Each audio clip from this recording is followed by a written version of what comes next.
As I was watching Punisher One Last Kill, my mind kept wandering back to one thought. Who is this for? Now, I will keep this short to the point of being useless, much like One Last Kill. This special feels like a reintroduction to the Punisher, which makes no sense because if you were watching this Disney Plus show, he was already crammed into Daredevil Born Again, so it's not for that audience. If you're a fan of the Netflix Punisher, well then this feels like a Cliff Notes versions of what you already experienced and adds nothing new to his character. This is about a 50-minute how Punisher got his groove back. And it sucks. Spoilers abound, by the way, but I mean, this thing is so short and boring, you'll probably thank me. And honestly, it's so hollow, there's really nothing to spoil, but just in case you were thinking about tuning in and watching it, you could probably walk away, watch it, and come back by the time this short video is over. That's how slow and stupid and short this whole thing is. You're not even going to want to watch it, trust me. So big problem out the gate. You have this punk roll up on an old homeless man and kill his dog, right? By throwing it in front of a truck. Absolutely terrible. That punk should have turned to mock the homeless man only to be shot by Frank. Start us off in full Punisher mode. If we've learned anything from John Wick, kill the dog, we're on your side, kill everybody else, right? But they don't. They just don't. And I don't know why, right?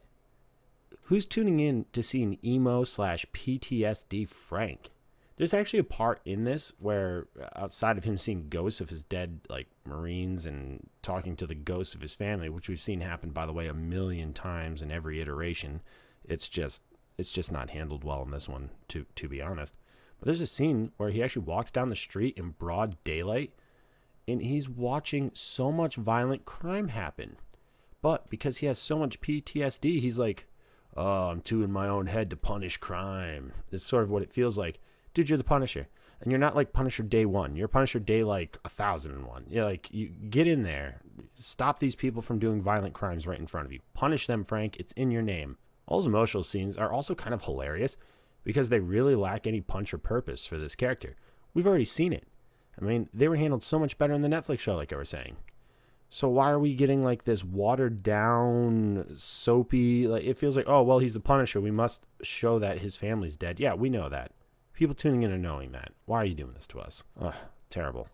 You're then treated, and I do mean sarcastically in that manner, to the only surviving member of the Nucci crime family, Lady Nucci, who Frank did not kill. Now, she's partially paralyzed, and maybe I missed something where she got hit, but I swear when Frank attacked her son, he pulls him out of the car and then curb stomps him. Maybe there was like a script treatment where Frank shoots the son and the bullet goes through him into the mother. But I don't think I saw that in that scene. I mean, I could have missed it, but I don't think so. So she's there to tell Frank that she's alerted every thug and gangster in town to his living in that apartment complex, and they will be there to kill him shortly. So what's Frank do, right? You just got threatened. Where you're living is exposed. By the way, his face is all over TV, and he just walks around in broad daylight. It doesn't make any sense. But you just got threatened where you live. Now, he's already locked up his guns. He's like, I'm no longer the Punisher. This is what we're meant to believe. It's absolutely terrible. I don't know why they did any of this. So what's he do when he's being threatened out in the open, outside the building that she says everybody's about to come attack? He just shrugs and walks into the building?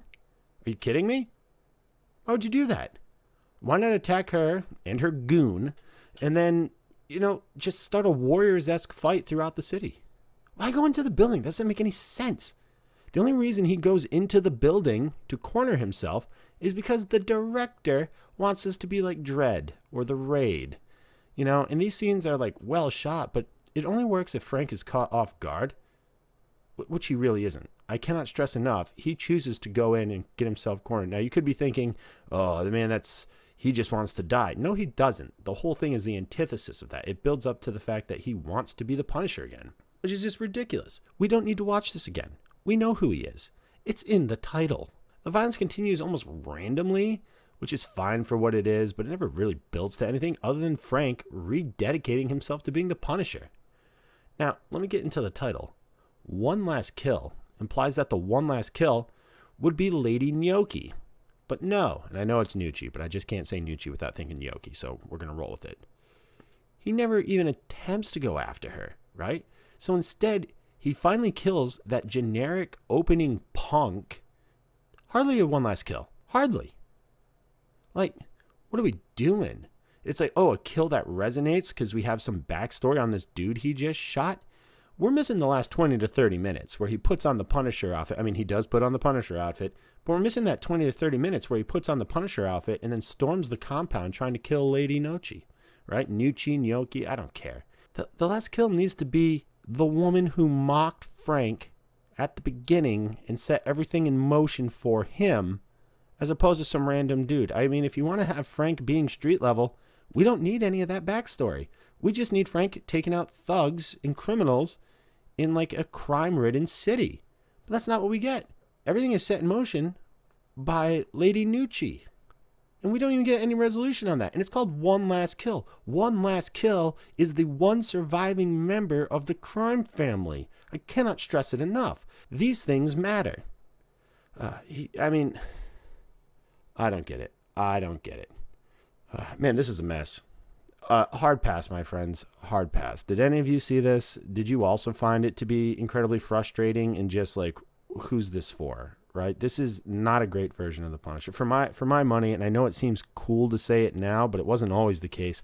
My favorite version of the Punisher is probably from Punisher Warzone. I enjoyed that one. Even then, we get a little bit of the melodramatic crying because, it's the Punisher. You got to show that he has heart at some point. I don't think we need that. I think people know enough about the Punisher.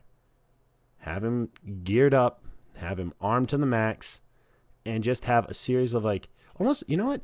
If this were like 30 minutes, right? Only 30 minutes, and it starts with him, you hear like sirens in the background, and it just follows him, like shoulder cam style, like Children of Men, and it's just him. Even maybe, like, I know 30 minutes seems like a lot, but even if you just followed him over the shoulder as he just goes through like the city as like all these like gangs and crimes and thugs are just doing brutal and horrific things, and we just followed him guerrilla camera style as he's like, shoot this guy, fight this guy, shoot this guy, fight that guy. And then like, it just like, even if it was, remember what was that movie, The Defender, the Muay Thai movie where he fights up that giant staircase?